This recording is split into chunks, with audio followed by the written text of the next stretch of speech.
Bom dia, boa tarde, boa noite, caros amigos. Hoje estaremos entrando no último regime de responsabilidade civil, o último regime adotado pelo Código de Proteção e Defesa do Consumidor. Esse regime é o de responsabilidade civil pelo vício do serviço. Dentro do vício do serviço, senhores, estaremos discutindo não um defeito no serviço que viola a segurança dessa relação de consumo, que causa um dano direto ao consumidor, né, pondo em risco a segurança ou a saúde do consumidor. Não. Aqui a gente está vinculado a um serviço que não foi prestado de forma adequadamente, frustrando as expectativas do consumidor. O consumidor não fica satisfeito, em virtude, obviamente, do vício identificado nesse serviço prestado. Então, vamos iniciar a nossa aula de hoje compartilhando a nossa tela, o primeiro tópico, para começarmos a estudar as nuances do regime de responsabilidade civil pelo vício do serviço, tópico primeiro desta aula. Então, senhores, hoje iremos concluir a análise do regime de responsabilidade civil pelo vício do serviço. Aqui há uma quebra de expectativa na teoria da qualidade e adequação, onde o serviço não é prestado de forma adequada ao consumidor. Não estamos falando de defeito no serviço, com a violação direta à segurança ou à saúde, causando dano ao consumidor. Somente a quebra da expectativa de uma prestação de um serviço adequado. Então, senhores, o vício no serviço se restringe a situações que os tornem impróprios ao consumo ou que lhes diminuam o valor. Não há um prazo determinado na lei para que o fornecedor corrija o vício nesse serviço. Então, constatado o vício no serviço, o consumidor, de forma imediata, pode exercer o seu direito de reclamar e, obviamente, exercer o seu direito elencado no artigo 20, que iremos estudar a partir de agora. Então, aqui, senhores, repito, o vício do serviço se restringe a situações que os tornem impróprios ao consumo, tá? Ou lhes diminuem o valor. Você tem um serviço que ele não é bem prestado, obviamente, você pagou por ele e você pagou por um serviço 100%. Ele é prestado de forma, ele alcança 80%, perdendo o valor do serviço, né? Então, diminui diretamente o valor. Então, vamos estudar o artigo 20 do Código de Proteção e Defesa do Consumidor. Você, aluno que está me assistindo aí agora, eu vou pedir a gentileza que pegue o seu VAD-ME com a sua lei consumerista, a lei 8.078 de 90, e abra no artigo 20, que eu irei ler agora para os senhores. Artigo 20 do CDC. O fornecedor de serviços responde pelos vícios de qualidade que os tornem impróprios ao consumo ou lhes diminuam o valor, assim como por aqueles decorrentes de disparidades com as indicações constantes da oferta ou mensagem publicitária, podendo o consumidor exigir, alternativamente, a sua escolha. Então, aqui, senhores, o artigo 20 e o Código de Proteção e Defesa do Consumidor, ele tutela, ele protege, ele discute somente o vício de qualidade. Ele não tipifica o vício de quantidade em artigo. O vício de quantidade, como vamos ver aqui na presente aula, a gente vai precisar usar, de forma analógica, as regras elencadas no artigo 19, que falam sobre os vícios de quantidade do produto. Então, o artigo 20, no serviço, ele não tipifica o vício de quantidade, somente de qualidade. Tá? Então, vamos entrar no segundo tópico desta aula para a gente entender as alternativas que o consumidor tem a seu favor quando se deparar com o vício de qualidade no serviço. Vamos lá. Vamos estudar agora as alternativas reparatórias em favor do consumidor dentro do vício de qualidade, senhores. Artigo 20. Inciso 1º. A primeira alternativa é a reexecução do serviço sem custo adicional e quando cabível. Bom, contratei um serviço de reforma na minha residência. Quebrei a minha residência e reconstruí. O projeto foi me apresentado, aprovei o projeto, sendo que na conclusão da obra há uma dissonância entre a obra concluída e o projeto. Falta terminar uma parede, falta pintar outra, então eu preciso que esse serviço seja terminado ou reexecutado. Então aqui é a reexecução imediata do serviço. Eu paguei por 100% da obra e não 80%. Tá? Então, falta completar essa obra, está viciada. Reexecução do serviço. Ou, segunda alternativa, inciso segundo, a restituição imediata da quantia paga monetariamente atualizada sem prejuízo de eventuais perdas e danos.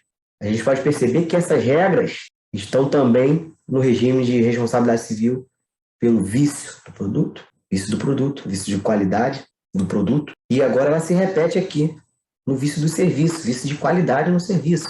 E o terceiro e último, e a última alternativa é o abatimento proporcional do preço. Dando um exemplo da segunda alternativa, né, você pagou por um serviço, dando exemplo mesmo ainda dentro da obra, e ficou mal acabado, mau acabamento, né?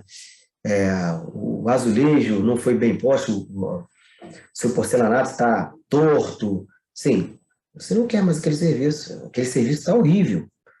Então, você conseguindo provar essa má prestação de serviço, obviamente você não confia mais nesse prestador, nesse fornecedor, você quer a restituição do valor imediato para contratar outro. Então, direito de restituição imediata, valor par, sem prejuízos de perdas e danos, ou seja, tudo que você comprovar de dano material e moral suportado nessa relação, nesse acidente de consumo, sendo certo dizer que perdas e danos não se aplica somente ao inciso segundo, se aplica a todos os incisos, todas as alternativas, sendo provada o uso da alternativa, a primeira alternativa, requerendo a reexecução dos serviços, e provado que dentro desse acidente houve dano material e dano moral, comprovados pelo consumidor, de forma cumulativa você pede a reexecução do serviço, mais o dano moral, mas no segundo inciso, na segunda alternativa.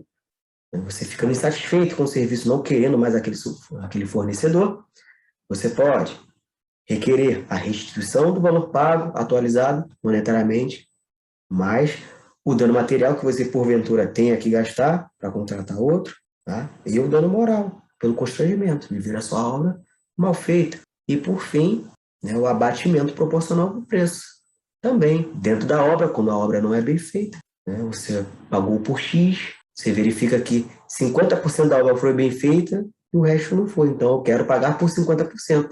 Abatimento proporcional, porque os outros 50% se prova que não existe nessa obra. Eu contratei 100%, você prestou 50%, então eu pago 50%, e a gente finaliza o nosso negócio jurídico, obviamente com perdas e danos, porque eu paguei por 100, estou tendo que dar um abatimento proporcional, então sem prejuízo de perdas e danos aqui também, senhores. Então a gente vai para o parágrafo 1º, onde ele diz o seguinte: havendo a reexecução dos serviços, poderá ser confiada a terceiros devidamente capacitados por conta e risco do fornecedor. Então aquela hipótese em que o consumidor não confia na empresa, mas ele quer que a empresa dê um jeito de reexecutar o serviço. Ele não quer contratar outra empresa. Então, ele só afirma, olha, só não quero que essa sua equipe realize. Então, por conta do fornecedor, por risco dele, ele contrata um terceirizado que faça o mesmo serviço, preste esse serviço, reexecuta esse serviço em favor do consumidor. E, no parágrafo 2º e último, são impróprios os serviços que se mostrem inadequados para os fins que razoavelmente deles se esperam, bem como aqueles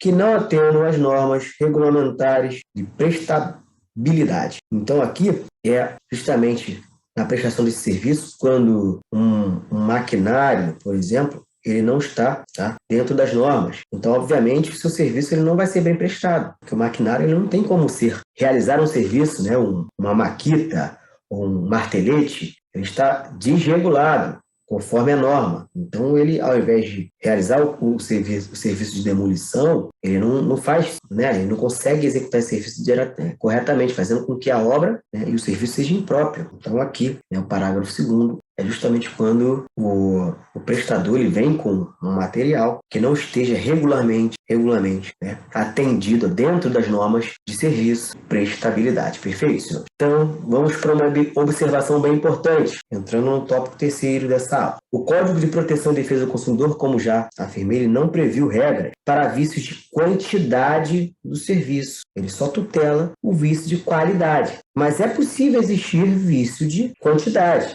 Então, pintor, dando como exemplo, pintor na sua casa. Quantidade líquida de tinta, né? Ele pinta 80% da sua casa, você contratou 100. Então, há um vício de quantidade na prestação do serviço. Então, aqui, onde que a gente vai se proteger, já que não tem previsão legal? Vamos usar de forma analógica o artigo 19. Então, aqui precisamos usar, por analogia, as regras do artigo 19 do CDC. Com isso, seguem as alternativas reparatórias em favor do consumidor nos casos de vícios de quantidade de serviço. Então, a gente usa a regra do artigo 19, que nos dá 4 alternativas: abatimento proporcional do preço, complementação do serviço, substituição do serviço por um outro da mesma qualidade espécie ou restituição. Tá? Então, as regras são bem parecidas aqui, né? Existem 4 alternativas pelo vício de quantidade. Já no vício de qualidade, a gente tem 3 alternativas. Tá?